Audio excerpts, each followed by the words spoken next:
What the hell's going on?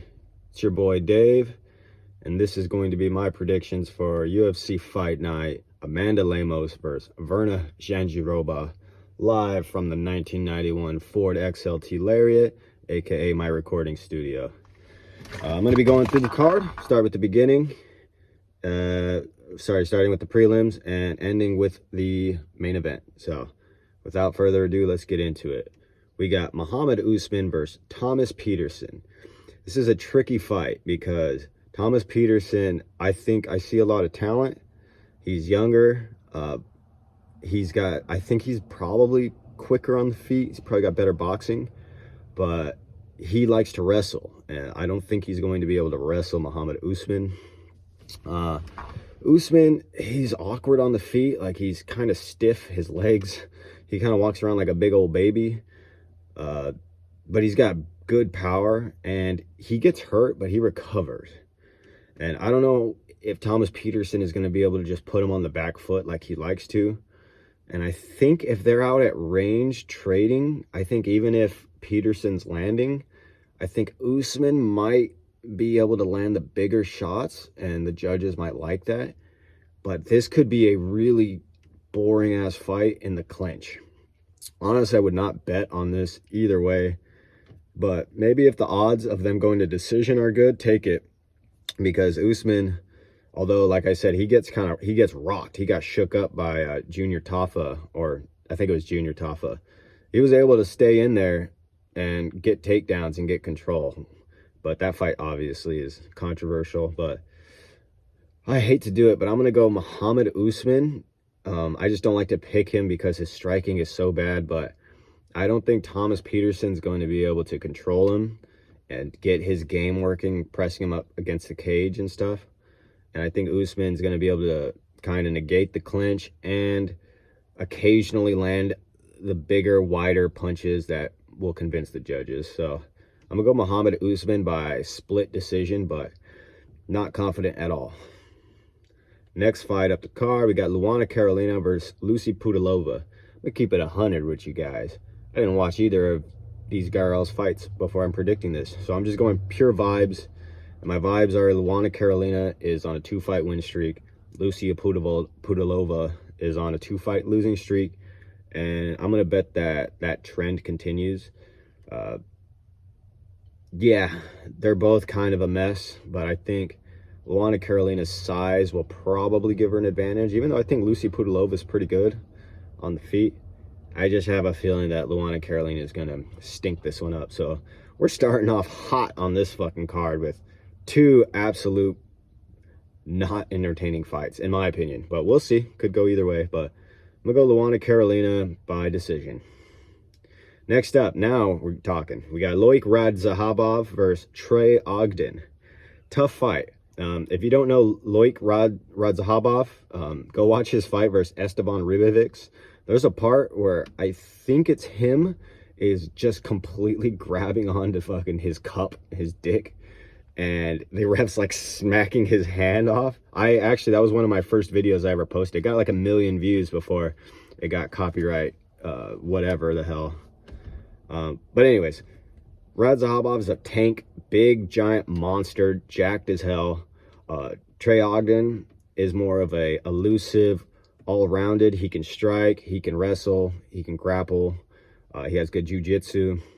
Not the most powerful dude. He's very strong and big, but he uses that strength to kind of keep his range, land kicks. He's very tricky, will switch stances, and he's tough. He's got a really good chin. I think Radzahabov is more dangerous, but I'm going to go with my boy Trey Ogden. I think Trey Ogden's tricky enough to frustrate Radzahabov, and even if Radzahabov tries to make it messy and brawl, I trust Trey Ogden to survive those moments and possibly gas out Radzahabov and take over as the fight goes on. I don't think he's going to finish him, just because I haven't seen like a crazy finish from Trey Ogden since he's been in the UFC.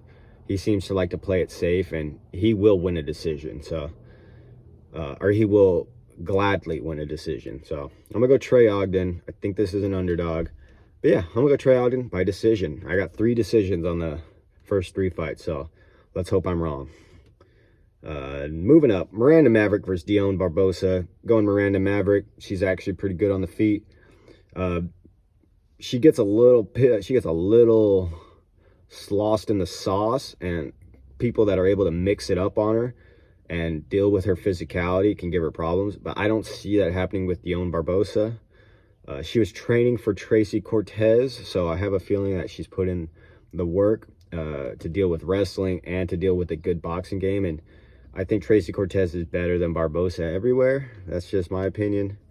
But yeah, again, I didn't watch too much tape on them. I do like Miranda Maverick, though, so I think the southpaw style and the left kick, yeah, I just think she's good on the feet, and she's getting better because she's pretty young. So I'm gonna go Miranda Maverick. I'm gonna go again decision. I can't pick a finish on these fights. I don't see it, but I pray that I'm wrong. So yeah, Miranda Maverick by decision. And if you ever want a good parlay, just put all 3 women's fights all to go to decision, and hey, you might actually make some money. Moving up the card, we got Brian Kelleher versus Cody Gibson.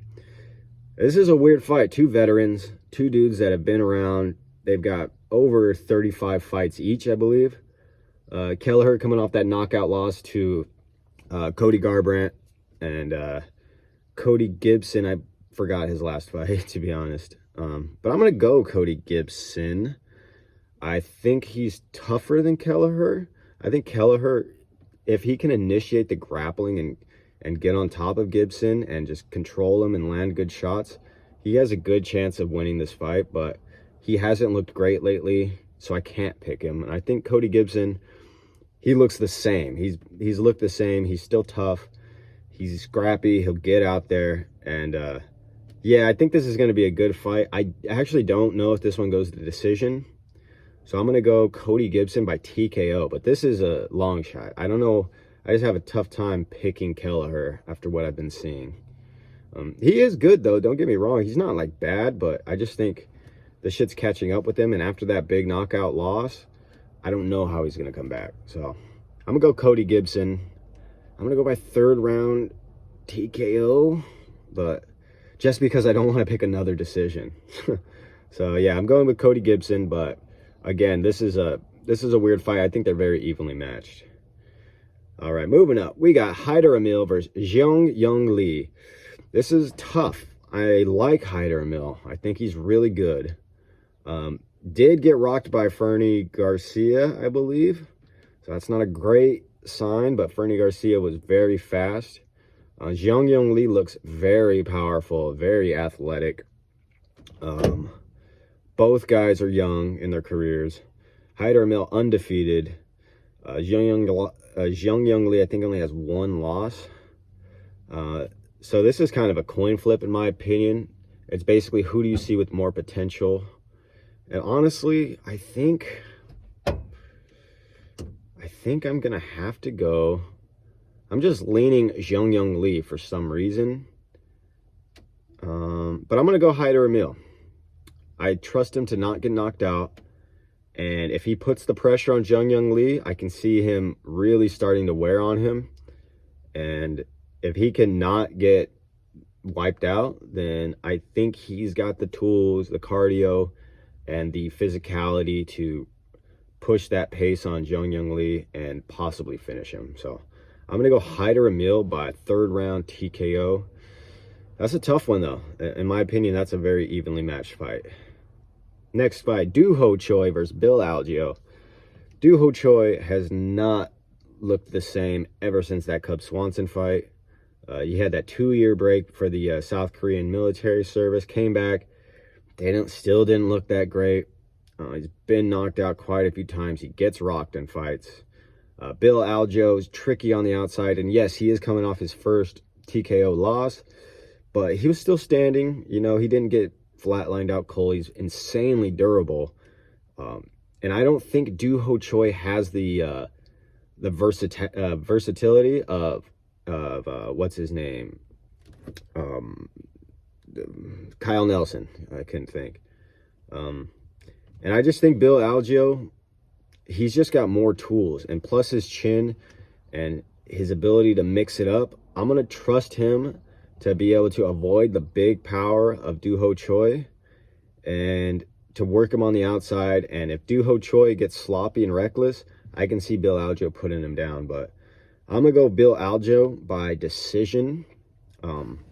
Again, though, after that Kyle Nelson fight, if he can't take the punches anymore, then Doo Ho Choi might get this one done. The thing with Doo Ho Choi is he's just defensively kind of irresponsible, and he gets way too willing to just sit there and trade big shots.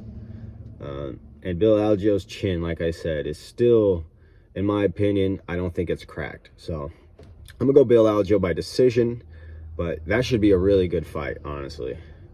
Next up, Cody Durden versus Bruno Silva. Tough one again. This is a weird fight. Bruno Silva is on a winning streak, but it's not against the highest level of competition. Cody Durden lost his last fight to Tagir Ulanbekov, which is no shame. Ulanbekov's a gigantic flyweight. I'm going to go Cody Durden.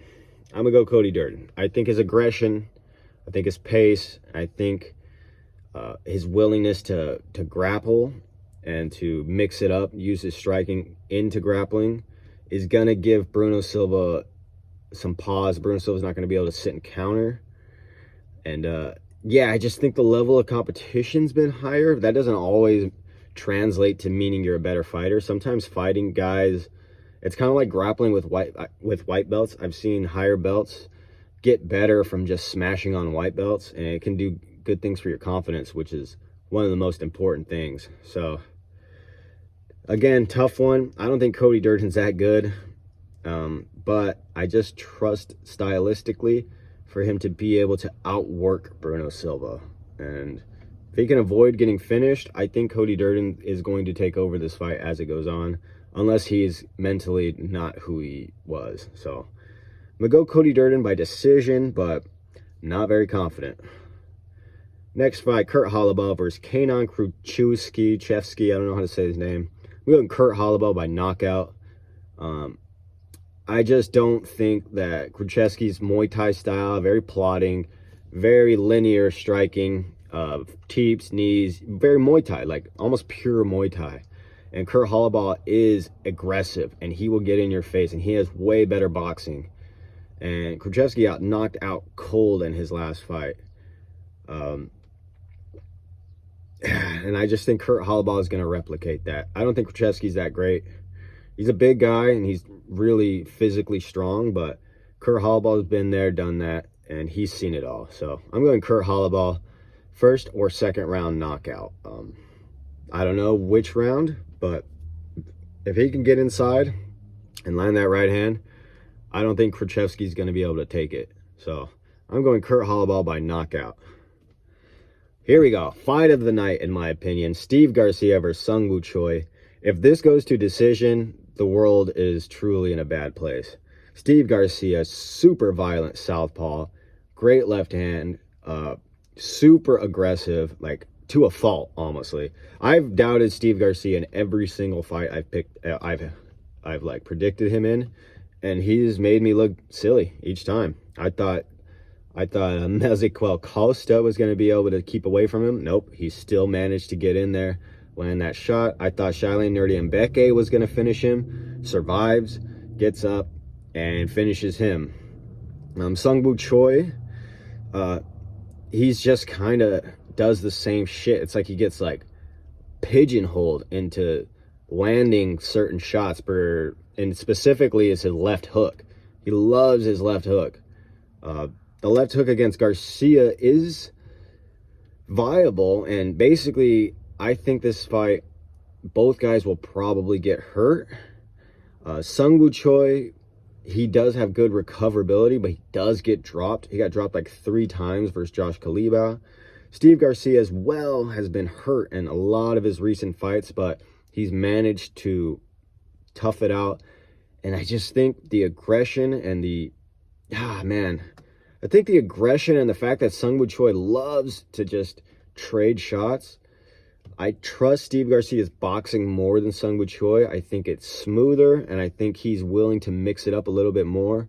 Where Sung Woo Choi is left hook, high kick, jab, cross, left hook, jab, cross, left hook, one jab. And I think Steve Garcia pressing forward, if he doesn't get caught coming in, like the Mahashat fight, I don't know how to say his name, I think he's going to be able to knock out Sung Woo Choi. But in my opinion, don't bet on either one guy to win unless you're super confident. You should just bet this fight to not go over probably a round and a half, maybe even out of the first round, just stylistically.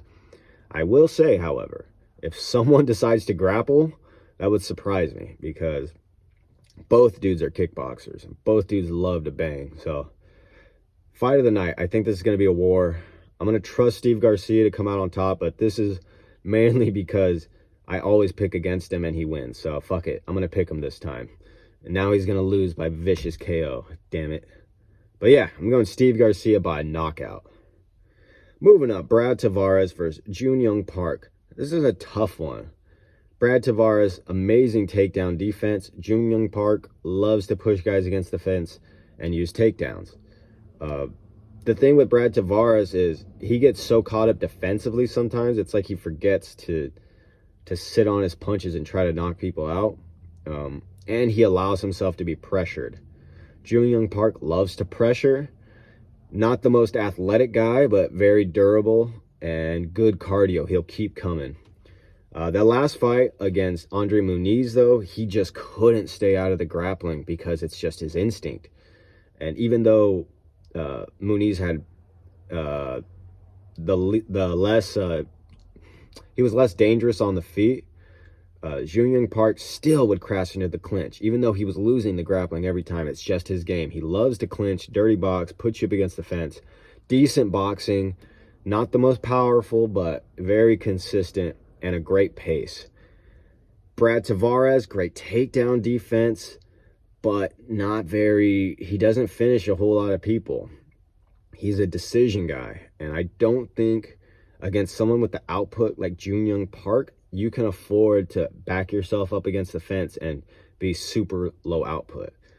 Brad Tavares did have a really good fight with Dricus du Plessis, but again, it's just du Plessis' aggression and pace and ability to just pressure and throw combination really gave Tavares problems.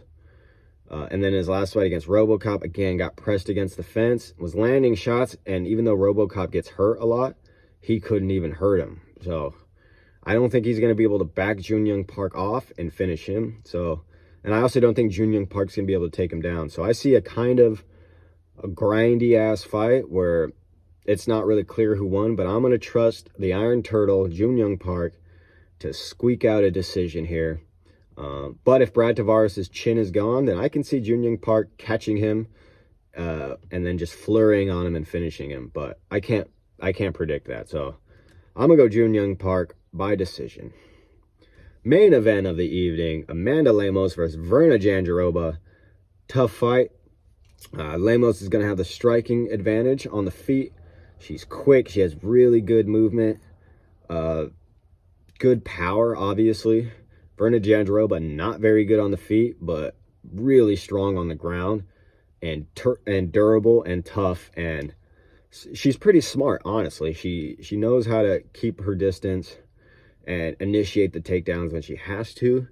Amanda Lemos was getting taken down by Mackenzie Dern. Mackenzie Dern is not the best wrestler, but Amanda Lemos sells out so hard on like overhand lefts and stuff that Mackenzie Dern was easily able to get her down. And luckily, Amanda Lemos is super athletic with big power, and she was able to catch Mackenzie Dern. I don't think that's the case with Verna Jandiroba. I think she's very patient, and she's going to time her openings, get takedowns, and I wouldn't be surprised if she submits Amanda Lemos. But also, she's not great on the feet. She's kind of plodding, kind of slow. But this is 5 rounds, and in a 5-round fight, I have to trust, even though I haven't seen her go 5 rounds, I'm going to trust Verna Jandiroba because I believe she's going to be able to take down Amanda Lemos and get some really long control time. And if Lemos can't consistently hurt her on the feet or land big shots and is dealing with being on the bottom a lot, I just don't see her winning. But, you know, Lemos is a great striker, so maybe Verna Jandiroba tries to close the distance, gets caught and knocked out, but can't pick that. I just don't see it. So I'm going to go Verna Jandiroba. I'm going to go by 4th round submission. I think she's going to wear down Lemos and eventually get to a dominant position and possibly get some sort of rear naked choke. Yeah, rear naked choke. So I'm going to go Verna Jandiroba by submission in the 4th round. But again, it's probably going to go to decision. And if she can consistently out-grapple Lemos, then Lemos is in trouble. But again, Lemos, really good power on the feet. So I don't really know. Yeah, so my picks are Muhammad Usman, Luana Carolina, Trey Ogden, Miranda Maverick, Cody Gibson, I believe Hyder Emil, Bill Aljo, Cody Durden, Kurt Halabal, Steve Garcia, Jun Young Park, and Amanda Lemos. Alrighty, thank you guys for watching. Please like and subscribe. Take care.